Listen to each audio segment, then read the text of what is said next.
Sangeeta, your chart is not built for a soft, predictable, comfort-first life.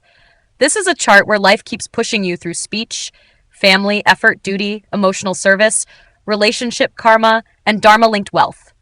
And the fastest way to understand this chart is not by saying, you have this planet here, that planet there. That is too shallow. The real engine is this. Which house lord has gone where? What house agenda is being carried into what life arena? Which exchanges are locking two areas together? Which placements are forcing consequences? That is where the truth starts. You are an Aquarius Ascendant, so the first signature is already unusual. You are not here to live like everybody else. You are not here to simply copy family patterns, marry into routine, work without meaning, and emotionally disappear into duty. Aquarius rising makes you a systems person. You observe society, people, structures, patterns, behavior, hypocrisy, emotional politics, and hidden motives. You may look detached, but internally you are constantly decoding life. And with Rahu in the first house, this becomes more intense. Rahu in the ascendant makes identity restless. You are not easily satisfied with a fixed version of yourself. You reinvent, you question, you resist being boxed. You may feel different from the environment you were born into. You may feel visible and invisible at the same time. People may project strange assumptions onto you. Some may see you as intelligent, unconventional, distant, difficult to read, or emotionally unavailable. But the real issue is this: your identity is not ordinary. You are built to evolve through difference.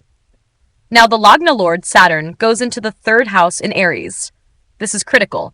The first Lord shows the self, body, personality, direction, and life force. When the first Lord goes to the third, the whole personality becomes tied to effort, courage, communication, skills, self-made action, siblings, writing, hands, initiative, and repeated attempts. So your life does not open by waiting. It opens by doing. But Saturn in Aries is not comfortable. Saturn wants patience, time, structure, maturity. Aries wants speed, action, conquest, immediate results. So inside you, there is a constant conflict between urgency and fear, action and hesitation, courage and self-doubt. You may delay, overthink, carry pressure, hold yourself back, and then suddenly act with force. That is Saturn and Mars in Aries. One part says, wait, be careful, don't make a mistake. Another part says, enough, move, fight, finish it. This is why the third house becomes one of the dominant areas needing attention. Your effort must become disciplined. Your communication must become intentional. Your courage must become trained. Otherwise, life becomes a loop of pressure, frustration, harsh reactions, and unfinished battles. Now, Mars is also in the third house, and Mars is very important because Mars rules your third house and 10th house. So the 10th Lord of Career goes into the third house of effort. This is one of the clearest career signatures in the chart. Your career does not grow through passive employment alone. It grows through self-effort, courage, skills, communication, initiative, writing, speaking, technical work, consulting, training, hands-on execution, independent projects, and the ability to start things. Mars in Aries gives raw action. It gives technical intelligence. It gives problem solving. It gives competitiveness.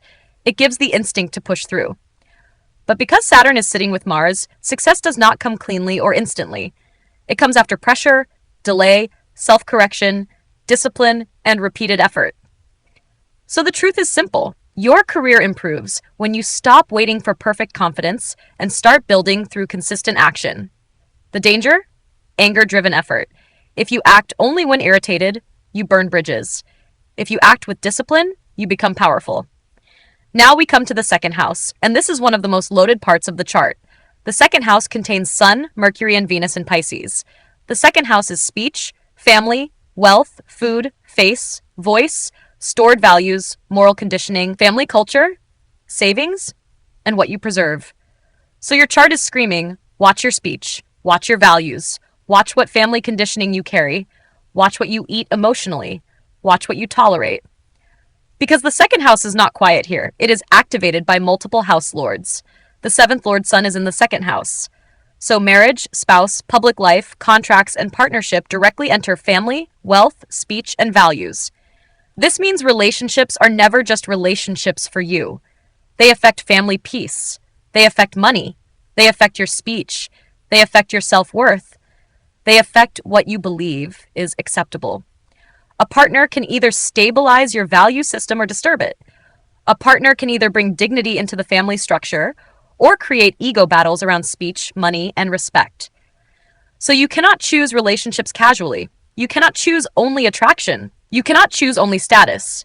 You cannot choose only emotional drama and call it destiny. For you, partnership must pass the test of values. Now, the 5th Lord and 8th Lord Mercury is also in the 2nd house. This is sharp. The 5th house is intelligence, creativity, children, judgment, mantra, education, talent, and past life merit. The 8th house is secrecy, trauma, hidden knowledge, sudden breaks, research, occult, inheritance, psychological depth, and transformation. When the 5th and 8th Lord goes into the 2nd, intelligence and hidden knowledge enter speech. You may have the ability to speak about deep, uncomfortable, psychological, spiritual, or taboo subjects. You can detect what is not being said. You can read between the lines. You can understand crisis patterns, family secrets, emotional manipulation, and hidden motives. But this also makes speech dangerous, because when hurt, Mercury as 8th Lord in the 2nd can expose, cut, reveal, or say the one thing that cannot be taken back. So your speech is not casual. Your words are karmic instruments. They can heal, teach, refine, counsel, expose, or destroy trust. That is one of the biggest consequences in the chart. If your speech is clean, your wealth and luck rise. If your speech becomes reactive, sarcastic, secretive, or emotionally poisonous, the same 2nd house becomes a battlefield. Now, Venus is also in the 2nd house. Venus rules your 4th and 9th houses. This is powerful. The 4th house is home, mother, emotional security, education, property, vehicles, inner peace. The 9th house is Dharma, fortune, father, teachers, blessings, higher knowledge, ethics, faith, and protection. So the 4th Lord and 9th Lord Venus goes into the 2nd house. This means your emotional peace, home life, fortune, belief system, teachers, blessings, and Dharma all flow into speech, family, values, wealth, food, and culture. This gives refinement. It gives taste. It gives a desire for beauty in the home. It gives attraction toward music, art, spiritual values, gentle speech, cultured surroundings, and meaningful family life. But it also creates a demand. Your home cannot be emotionally crude. Your family environment cannot be constantly filled with harsh speech, disrespect, vulgarity, or value confusion. You absorb that deeply. You need beauty. You need dignity. You need peace. You need a family culture that supports emotional and spiritual refinement. Now here comes one of the strongest structures, the 2nd and 9th exchange. The 2nd Lord Jupiter is in the 9th house, and the 9th Lord Venus is in the 2nd house. This is a major Dharma wealth exchange. It links family, speech, values, wealth, food, savings, and lineage with teachers, father, fortune, ethics, learning, Dharma, and blessings. This means your prosperity is not random. It is tied to values. Your luck is tied to speech. Your wealth is tied to knowledge. Your family karma is tied to Dharma. Your fortune increases when your voice becomes ethical, refined, useful, and wise. This exchange can give money through knowledge, teaching, counseling, advising, spiritual work, education, culture, art, healing, guidance, or value-based work. But it also gives a warning. If values are compromised, fortune weakens. If speech becomes manipulative, blessings reduce. If family becomes a field of ego, money, or moral confusion, the 9th house suffers. So this chart says, wealth is not just income. Wealth is alignment. Now Jupiter is in the 9th house in Libra, retrograde. Jupiter rules your 2nd and 11th houses. So both wealth and gains go into the 9th house. This means money, networks, audience, ambitions, elder sibling themes, and gains are all linked to Dharma, education, teachers, philosophy, law, travel, ethics, spiritual learning, and meaningful communities. You gain through the right networks, not noisy networks. You gain through knowledge circles, ethical alliances, teaching platforms, advisory roles, spiritual communities, law, education, refined public interaction, and wisdom-based association. But Jupiter retrograde means faith is not inherited simply. You may question teachers. You may reject shallow religion. You may not blindly accept what elders say. You need to test belief through experience. This is not a weakness. This is internalized wisdom. The danger is becoming too internally conflicted about belief, guidance, and trust. At times you may ask, who is truly right? Which teacher is real? Which path is mine? The answer, your Dharma becomes strong when you stop outsourcing your truth. Now we move to the 6th house. The sixth Lord Moon is in the sixth house itself, in Cancer. This is powerful but heavy. The sixth house is disease, debt, enemies, service, work routines, disputes, competition, pets, subordinates, healing, correction, and daily struggle. When the sixth Lord sits in the sixth, the house becomes strong. You can handle problems, you can serve, you can diagnose, you can deal with daily pressure, you can endure emotional labor. But Moon in the sixth means the mind lives inside problems. You may absorb other people's pain. You may feel responsible for fixing everything. You may emotionally process work stress, family conflict, health matters, and people's complaints as if they belong to you. This is dangerous if unmanaged, because Moon absorbs. In the sixth, it absorbs conflict, disease, criticism, service burdens, and emotional toxins. So one of the dominant areas needing attention is emotional detox. You must stop becoming the emotional dustbin of the environment. Service is your strength. Overabsorption is your weakness. Moon in Ashlesha makes this even deeper. Ashlesha is serpent intelligence. It sees hidden emotional motives. It senses manipulation. It clings, protects, coils, heals, and sometimes suspects. It can be deeply intuitive and deeply defensive. So you may know when something is wrong before people admit it. You may feel emotional poison in a room. You may detect lies, loyalty shifts, guilt, attachment, and control games. But the shadow is suspicion, emotional entrapment, holding on to toxic people. Thinking intensity is loyalty, confusing emotional bondage with love. The lesson is clear. Protect your emotional field. Now the seventh house has Ketu in Leo. This is major partnership karma. Ketu in the seventh does not give ordinary relationship satisfaction easily. It creates detachment, karmic bonds, past life patterns, unusual partners, spiritual lessons through marriage, and sometimes dissatisfaction with normal relationship scripts. In Leo, this cuts ego, pride, performance, royal expectations, dominance, and the need to be admired in partnership. So relationships may bring people with strong ego, status, pride, charisma, creativity, or leadership energy. But after the attraction fades, you may feel something is missing. You may ask, why does this not fully satisfy me? Because Ketu in the seventh does not want only romance. It wants karmic purification. And because the seventh Lord Sun goes to the second, the relationship immediately enters family and values. So marriage becomes a test of speech, money, dignity, family culture, and self-worth. The consequence is simple. Wrong partnership disturbs the entire value structure. Right partnership strengthens wealth, family dignity, and speech. You need a partner with character, not just charm. Dignity, not just confidence. Values, not just attraction. Emotional maturity, not just presence. Now the eighth Lord Mercury in the second tells us that family and speech carry hidden transformation. There may be family secrets, unspoken wounds, sudden changes in money, inheritance themes, psychological intensity, or taboo discussions around family and values. You may be the one who sees what others avoid. You may speak the truth people do not want spoken. You may carry the burden of naming hidden patterns. But this must be handled carefully. Truth without timing becomes violence. Honesty without compassion becomes ego. Insight without discipline becomes damage. So your eighth Lord in the second says, speak truth, but do not weaponize truth. Now the 10th Lord, Mars, in the third, gives career through self-effort. This is not the chart of someone who should wait for permission forever. This is not the chart of someone meant to remain hidden under other people's approval.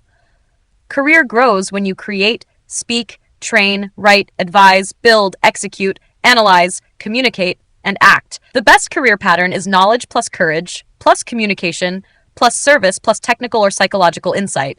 You can do well in counseling, healing, astrology, psychology, education, writing, training, technical communication, systems work, strategy, consulting, research, crisis handling, legal or ethical advisory, wellness, or any field where hidden problems must be diagnosed and corrected. But Mars with Saturn says the success will demand consistency. No scattered bursts, no anger-based action, no procrastination followed by panic. Your career rises through disciplined repetition. Now the 12th Lord Saturn also sits in the third. So losses, expenses, isolation, sleep, foreignness, retreat, and private karma enter effort, communication, short travel, skills, siblings, devices, and mental activity. You may spend on learning, tools, travel, communication courses, writing, siblings, or self-improvement. You may also lose energy through overthinking, unnecessary conversations, mental pressure, online distractions, or carrying duties that are not yours. This placement says your effort must be structured or your energy leaks. You need disciplined communication, disciplined sleep, disciplined digital habits, disciplined writing, disciplined learning. Otherwise, the 12th Lord in the third will quietly drain the nervous system. Now, if we compress the whole chart, the diagnostic picture becomes very sharp. The first Lord in the third says, identity is built through effort. The 10th Lord in the third says, career is built through effort. The 12th Lord in the third says, energy can leak through effort unless disciplined. The 7th Lord in the second says, partnership affects family, money, and values. The 5th Lord in the second says, intelligence expresses through speech. The 8th Lord in the second says, hidden trauma and secrets come through speech and family karma. The 4th Lord in the second says, emotional peace depends on family culture and values. The 9th Lord in the second says, dharma enters speech and wealth. The 2nd Lord in the 9th says, wealth depends on dharma. The 11th Lord in the 9th says, gains come through higher knowledge and meaningful networks. The 6th Lord in the 6th says, service, health, emotional labor, and conflict management are central. The Ketu in the 7th says, relationships are karmic, not casual. So what is the raw verdict? Sangeeta is not here to live unconsciously. She is here to refine speech, build disciplined courage, heal emotional absorption, choose relationships carefully, and convert knowledge into wealth and guidance. Her strongest gift is not just intelligence, it is diagnostic intelligence. She can see patterns. She can understand emotional undercurrents. She can speak into complexity. She can help others decode their own crisis. But her biggest risk is absorbing too much, reacting too late, speaking too sharply, and staying tied to people or situations that drain her under the name of duty. There is a deep healer in this chart, but the healer must first stop bleeding into every room. There is a teacher in this chart, but the teacher must first discipline speech. There is a professional force in this chart, but the force must stop waiting for perfect conditions. There is relationship karma in this chart, but relationship must be chosen through values, not emotional intoxication. There is wealth potential in this chart, but wealth rises when speech, dharma, ethics, and knowledge align, so the dominant areas needing attention are very clear. First, speech. Your words carry karma. Use them to build value, not to release poison. Second, effort. Stop delaying action until pressure becomes unbearable. Build steady courage. Third, emotional boundaries. Do not absorb everyone's chaos and call it compassion. Fourth, partnership. Do not confuse charisma with character. Wrong partnership disturbs your family, money, and inner peace. Fifth, dharma and knowledge. Your luck grows when you trust your tested wisdom, not borrowed beliefs. Sixth, career action. Your work path opens through communication, skill, training, writing, teaching, diagnosis, and self-made initiative. This chart is not weak. It is demanding. It does not promise an easy emotional road. It promises power through refinement. The lower version of this chart becomes reactive, suspicious, emotionally exhausted, harsh in speech, overburdened in service, and disappointed in relationships. The higher version becomes calm, precise, healing, intelligent, disciplined, spiritually mature, and impossible to manipulate. And that is the real choice. Either you absorb chaos and call it duty, or you refine your voice and become the guide. Either you keep reacting to family, relationship, and emotional pressure, or you consciously build your own value system. Either you wait for life to become safe, or you act with discipline and make life answer to your effort. Sangeeta's chart is a chart of karmic speech, self-made courage, emotional healing, and dharma-linked wealth. And once she understands that, she stops asking, why is this happening to me? She starts asking the right question. What house is being activated? What lord is carrying the karma? And what part of me must mature now? That is where the reading becomes powerful. That is where astrology stops being entertainment and becomes diagnosis. And if you want this kind of direct, house lord-based reading for your own chart, where we break down what is playing out, where it is playing out, why it is repeating, and what area of life needs correction now, get in touch with me for a personal reading, because sometimes the chart is not confusing. Sometimes it is painfully clear. You just need someone to read it without sugarcoating.